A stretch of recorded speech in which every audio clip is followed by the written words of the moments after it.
A watershed is the geography in which water drains to a central point. Well, a watershed is that area of landmass that drains to a specific river.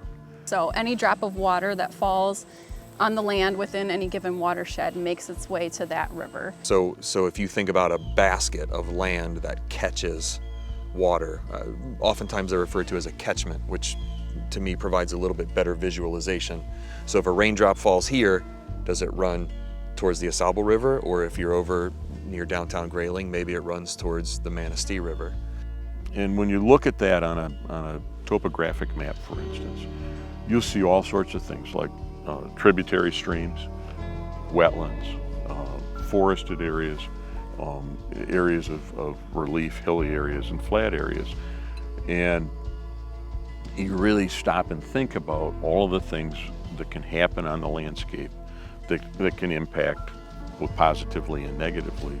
So forested surrounding landscape around a stream helps to keep stable flows and stable discharges and maintains just a stable river system. So forests can help with watershed health in that having vegetation on the landscape can help water to make its way more slowly into a stream. What you end up having is a slower pulse of a flood because it takes time to infiltrate. It doesn't run overland quickly down to the river and cause the river to rise real fast.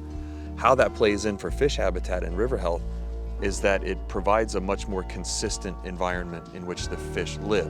Where they don't have to deal with otherwise stress from altered landscapes that increase flood flows and increases sedimentation into the rivers and streams. So ultimately, a forested landscape helps to sustain a healthy stream ecosystem. And so if you have super flashy streams, you're going to blow all this gravel out, and the gravel is integral to fish spawning and bug growth, wood transport.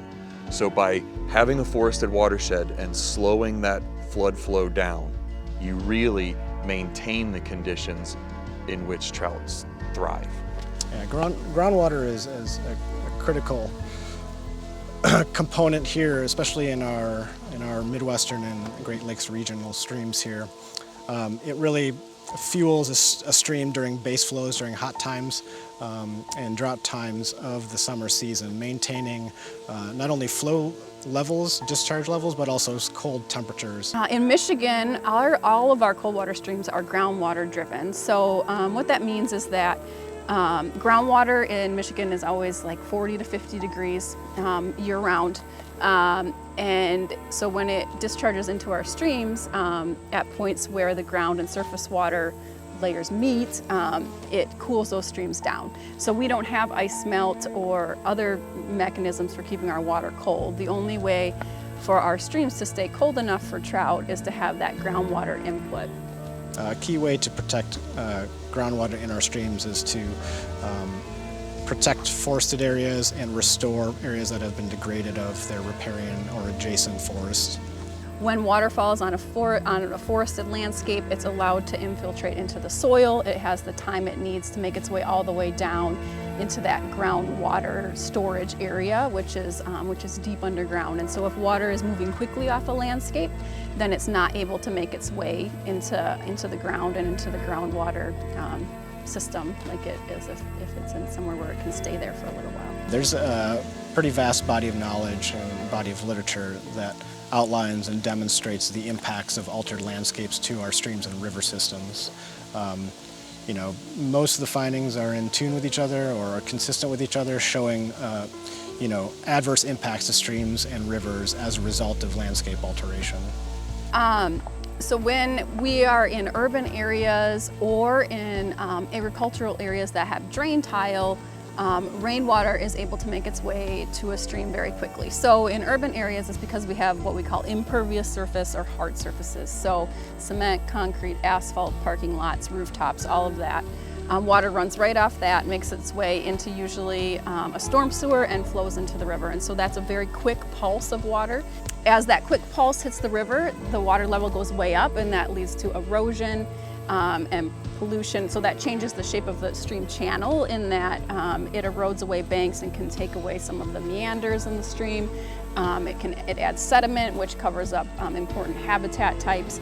So it's really not good for a system. So the same thing can happen in agricultural systems that have drain tiles. So drain tiles are designed to drain our agricultural land so that they're not flooded, because a lot of our ag in Michigan is on wetland. So it's just really literally tiles under the fields. And so as we get a lot of rain, when that water makes its way down to those tiles, as soon as it hits the tiles, it's funneled off into a drain, and then it makes its way into the river.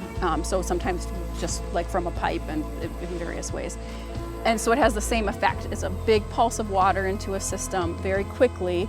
And then you can add to that often there will be chemicals in that water because of what fields are treated with. So it has the same sort of impacts as an urban area, with erosion from the water going up quickly, and then also pollution. So it can impact the shape of the stream, the substrate that's there, and the water quality in the system. One of the phrases that got used a lot in the 80s was, we all live downhill or downstream. And when you accept that mindset, you start to think about how your actions and those of others will impact in both positive and negative ways, or could impact in both positive and negative ways, receiving waters and streams.